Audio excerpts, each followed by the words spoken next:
Hello, and welcome to my latest update on what's happening in the private rented sector. There's a lot to talk about. In fact, there's so much I've decided to deliver this update in two parts. In part one, I'll be covering the shock news from the Treasury about the banning of letting agent fees. Does a Section 8 notice to quit actually end a tenancy? And a reminder to landlords and agents who let and manage properties in Wales to ensure they're compliant.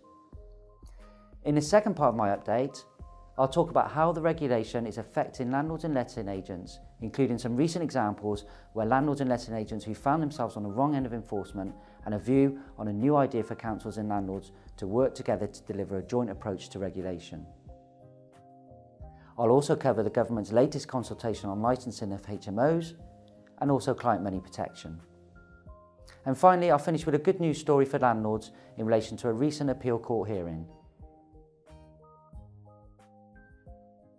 Just a couple of months after Minister of State for Housing and Planning, Gavin Barwell, stated banning letting agent fees was a bad idea, Chancellor Philip Hammond in his autumn statement has revealed plans to do exactly that. This U-turn has come as quite a surprise to those in the industry, many of whom are now wondering how this will ultimately affect rents. A number of voices have expressed an expectation that the increased cost to landlords will be passed on. Concerns about this have led to some commentators suggesting rent controls may need to be introduced to ensure renting stays affordable. Although the evidence in Scotland, where fees were banned in 2012, suggests major increases won't be the case. The timescales for introducing a ban have not yet been revealed, but a consultation is now expected in the new year. We'll be sure to keep you updated when more information is made available. Recently, there's been some discussion in the lettings community about serving notice to end a tenancy. To help landlords understand this complex issue, we asked Tessa Shepherdson from Landlord Law to explain how landlords can legally end tenancies.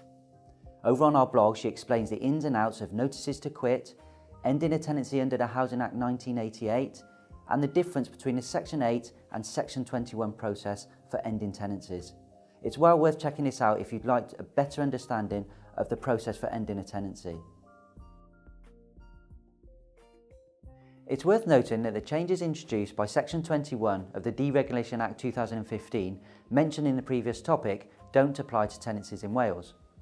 The Welsh Government has begun implementing separate rules and regulations for the Welsh PRS under the Housing Wales Act 2014, including mandatory registration and licensing through their Rent Smart scheme.